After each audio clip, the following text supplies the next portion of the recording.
అందరికీ నమస్కారం. Welcome to news local. గ్రామాల పరిశుభ్రతే ధ్యేయంగా ముఖ్యమంత్రి చంద్రబాబు నాయుడు ఆదేశాలతో ప్రతి బుధవారం స్వచ్ఛ ఆంధ్ర, స్వర్ణ ఆంధ్ర, స్వచ్ఛ పదం అనే కార్యక్రమం చేపట్టినట్లు ఎంపీడీఓ బానూజీ, తహసీల్దార్ శ్రీనివాసులు మీడియాకు వివరించారు. అందులో భాగంగా బుధవారం కపిలేశ్వరం గ్రామంలో చెత్త, రహదారి పక్కన తుప్పలు తొలగింపు పనులు చేపట్టినట్లు తెలిపారు. అలాగే ప్రతి గృహిణి తడి, పొడి చెత్తలు వేరువేరు టిన్నుల్లో వేసి తమ ఇంటి ముందుకు వచ్చే పారిశుద్ధ్య కార్మికులకు అందజేయాలని విజ్ఞప్తి చేశారు. అలా వేరు చేసిన చెత్తను సంపద సృష్టి కేంద్రానికి తరలించి సేంద్రియ ఎరువులు తయారు చేయడం జరుగుతుందన్నారు. ప్లాస్టిక్ వాడకాన్ని పూర్తిగా నిర్మూలించి పర్యావరణ పరిశుభ్రతకు బాధ్యత తీసుకోవాలని గ్రామస్తులను కోరారు. ఈ కార్యక్రమంలో మాజీ సర్పంచ్ శాఖ శ్రీనివాస్, ఈఓపీఆర్డి ప్రసాద్, కార్యదర్శి శివచక్రవర్తి, అంగన్వాడీ కార్యకర్తలు, ఏఎన్ఎంలు, ఆశా వర్కర్లు, పారిశుద్ధ్య సిబ్బంది తదితరులు పాల్గొన్నారు.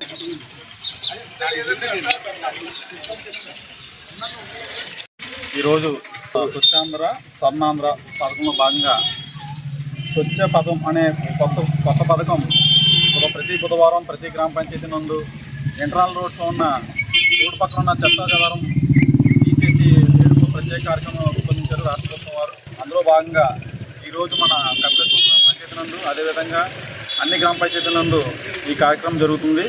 ఇందులో భాగంగా మన పారిశుద్ధ్య కార్మికులు, అలాగే మన పంచాయతీ సచివాలయం స్టాఫ్, అదేవిధంగా మండల లెవెల్ ఆఫీసులు కూడా ఈ కార్యక్రమంలో పాల్గొన్నారు. అందులో భాగంగా ఈరోజు మనం గ్రామ పంచాయతీ వెనకాల ఉన్న రోడ్లో ఈ కార్యక్రమం మనం చెత్తది ఎత్తడం జరిగింది. ఇదే విధంగా ప్రతి బుధవారం జరుగుతుందని చెప్పేసి ఈ సందర్భంగా అందరికీ స్వర్ణాంధ్ర, స్వచ్ఛాంధ్ర స్వచ్ఛ బలం అనే కాన్సెప్ట్తో ఈ కార్యక్రమం నిర్వహించడం జరుగుతుంది. గవర్నమెంట్ ఇంతకుముందు ప్రతి ఆదివారం శాస కార్యక్రమం నిర్వహించేవారు. దాంతోపాటు స్వచ్ఛ పదం ప్రతి బుధవారం నిర్వహించవలసిందిగా గౌరవ సీఎం గారి ఆదేశాల మేరకు ఎక్కడైతే తుప్పులున్నా రోడ్ సైడ్ తుప్పులు, అలాగే డంపింగ్ యార్డ్స్ ఎక్కడెక్కడ ఉన్నాయో రోడ్ సైడ్ అన్నీ తొలగించడం, చెరువు గట్టుల్లోనూ, తర్వాత ఏడు గట్టుల్లోనూ ఇలా ఎక్కడైనా చెత్తను తొలగించవలసిందిగా ఆదేశించున్నారు. ఆ మేరకు ఈరోజు కార్యక్రమం నిర్వహించడం జరిగింది. ఈ కార్యక్రమం అన్ని గ్రామ పంచాయతీలు కూడా జరుగుతుంది. ప్రతి బుధవారం ఈ కార్యక్రమం జరుగుతుంది అన్ని గ్రామాల్లో. Thank you.